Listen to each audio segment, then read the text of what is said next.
Hello everyone. A chess tip that I have for you today is to use your advantages. So what might that mean in a game of chess? Take a look at this position, and white is to move here.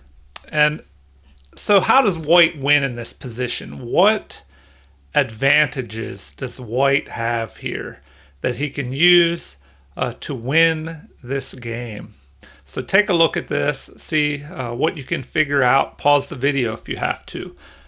And when you're ready, I will continue here. All right. Let's take a look at this. The evaluation gives white a advantage. And here we see the computer recommends king to d2. But what are the advantages that white has? Well, he has a pawn majority here on the queen side. So that is one advantage. And then another advantage is this pawn that is pushed way up the board here. And it is also on the opposite color as black's bishop here. So the only way this pawn can be captured now is if white's king is able to swing down here and pick this pawn off. But he has this weak pawn here that may be a target by white's bishop. And he has more pawn islands. So white's advantages here, this queen majority and possibly the chance of passing this pawn, if this pawn can be captured, will be to white's benefit here. So how does he use these advantages? Let's see. White's move here. He plays b3, and this sets up a a4 pawn push to push this unopposed pawn and create a passed pawn on the queen side over here. So the game might continue with bishop to f6, attacking this unprotected pawn now, and the king moves up and protects it. And then this king will get ready to try and swing over here, maybe go after this g6 pawn. But now we have a4, using white's advantage of a queen majority, a queen side pawn majority over here. And so after capture, white has created this passed pawn on the queen side over here, quite a distance away from the king, and he will use this advantage to help him in the endgame. And now we see already after this, the game has jumped up to 2.5 in white's favor. So the king moves down into the center of the board here, and white moves up to oppose black's king. And now the king must also keep an eye on this passed pawn, so he swings back over, and now the bishops are confronting each other here in the center of the board. And so here black does not want to exchange the bishops off because then this passed pawn would be a problem, and these isolated pawns here. So this is played e5, and so the bishop must move. And now this move blocks off black's king. And so if we continue here, we have e4, a good try to confuse white, but after capture, now we have this move, bishop to d4. And we can see what happens here quickly if this bishop is exchanged for white. So after this, we have king captures, and now this passed pawn will be a problem over here. And so after it moves up the board, capture, the game would continue like this, and white would make it over here to pick off this pawn and escort his own pawn forward to queen. So black needs to avoid that. And so instead, black moves his bishop to d2, but this allows a capture. And now white has exploited his other advantage of this pawn on the far side. And now, without a black pawn to stop it, this will be another great advantage for white. Now he has two passed pawns. And so the game would continue with this move harassing the bishop. After the bishop moves, white centralizes his bishop and keeps an eye on this diagonal here.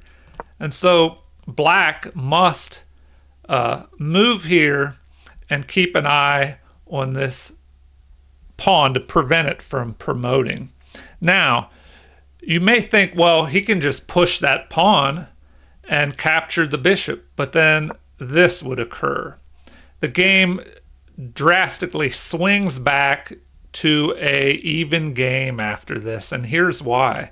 If capture, capture, now the black king heads into the corner,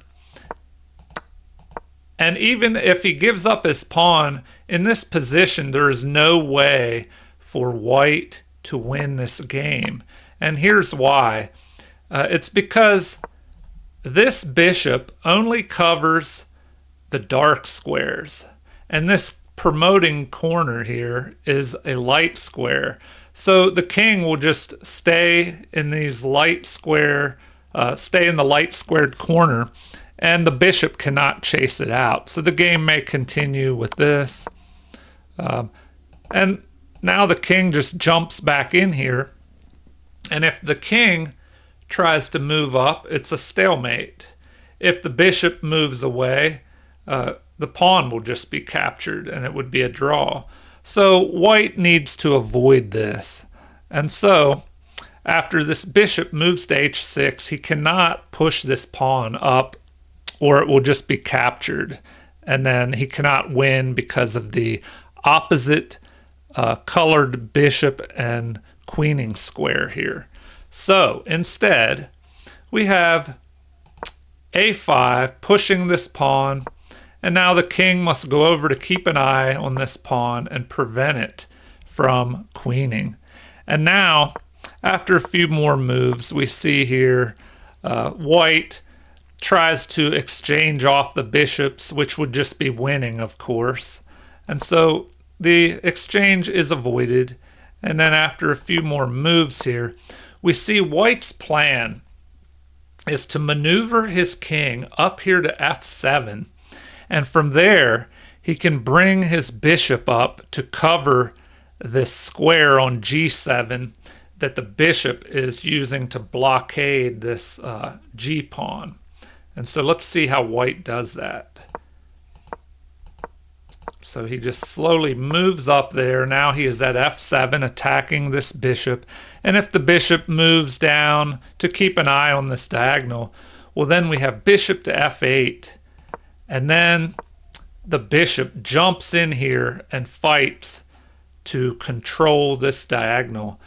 And not wanting to trade off bishops, we have this maneuver here. And so now,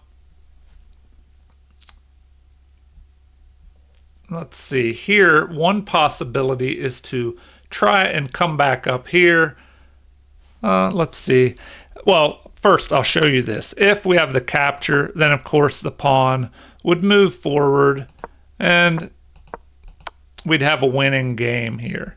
So if I go back a few moves, let's see, after this move, I was curious on what would happen if the bishop would try and just move back here. Oh, okay, I see he cannot because this is a check here. All right. Well, there you have it. A example of how to use your advantages.